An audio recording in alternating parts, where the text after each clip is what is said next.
দর্শক, ঢাকা বিশ্ববিদ্যালয় ক্যাম্পাসে আছেন আমাদের সহকর্মী জুনায়েদ আল হাবিব, সেখান থেকে সরাসরি যুক্ত হচ্ছেন তিনি।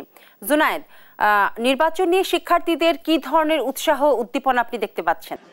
বিপাশা, আসলে সময় যত যাচ্ছে ততই কিন্তু জমে উঠছে ডাকসু নির্বাচন।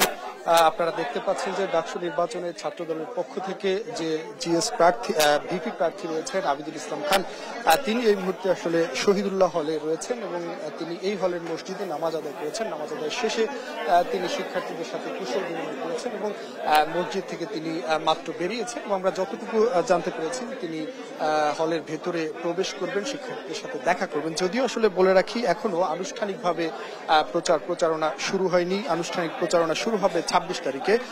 তবে আজকে আসলে শিক্ষার্থীদের সাথে তিনি এসেছেন মূলত দোয়া চাওয়ার জন্য এবং সেই ক্ষেত্রে আমরা তাকে প্রশ্ন করেছিলাম যে এটা আচরণবিধি লঙ্ঘনের মধ্যে পড়ে কিনা।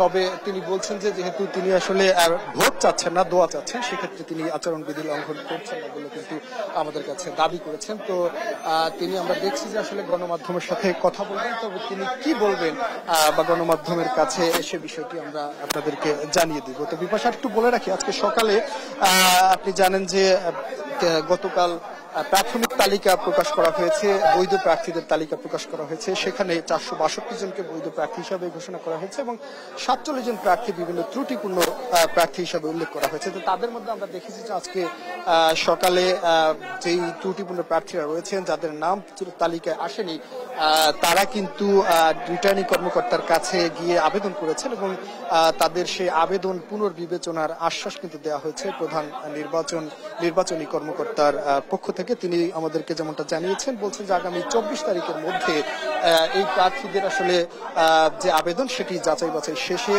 যারা চূড়ান্তভাবে বৈধ হবেন তাদের নাম ঘোষণা করা হবে। তবে চূড়ান্ত প্রার্থীর তালিকা ঘোষণা করা হবে কিন্তু 26 আগস্ট এবং তারপর থেকেই প্রার্থীরা তাদের প্রচারণা শুরু করতে পারবেন আনুষ্ঠানিকভাবে। তো আজকে প্রত্যেকটি হলেই তারা কিন্তু মূলত যাচ্ছেন কুশল বিনিময় করার জন্য। এই মুহূর্তে ছাত্র দলের ভিপি প্রার্থী আবিদুল ইসলাম খান, তিনি গণমাধ্যমের সাথে কথা বলবেন। আমরা এখন সরাসরি আসলে তার কথা শুনবো, সেখানে চলে যাব।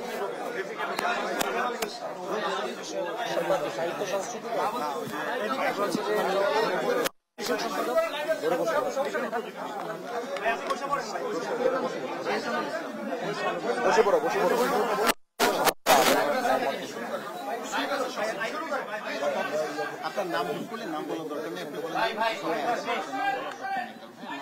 আপনার একটু কেউ ধরতে পারেন।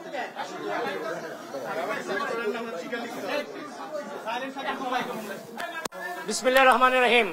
প্রিয় সাংবাদিক বৃন্দ, আপনাদেরকে পবিত্র জুমার মুবারকের শুভেচ্ছা জানাচ্ছি এবং আপনাদের সকলের প্রতি আমি কৃতজ্ঞতা জ্ঞাপন করছি। এখনো আমাদের আনুষ্ঠানিক প্রচারণা কিন্তু শুরু হয়নি।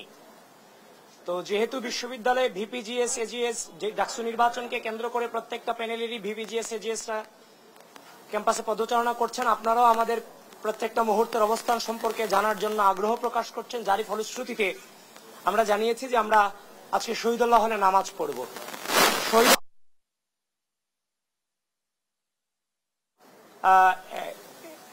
অন্যতম কারণ হচ্ছে, আপনারা জানেন 15 জুলাই 2024 সন্ধ্যা এবং 16 জুলাই ঢাকা বিশ্ববিদ্যালয়ের শহীদুল্লাহ হল থেকে কিন্তু ছাত্রলীগকে প্রতিরোধ শুরু হয়েছিল সন্ত্রাসী সংগঠনকে।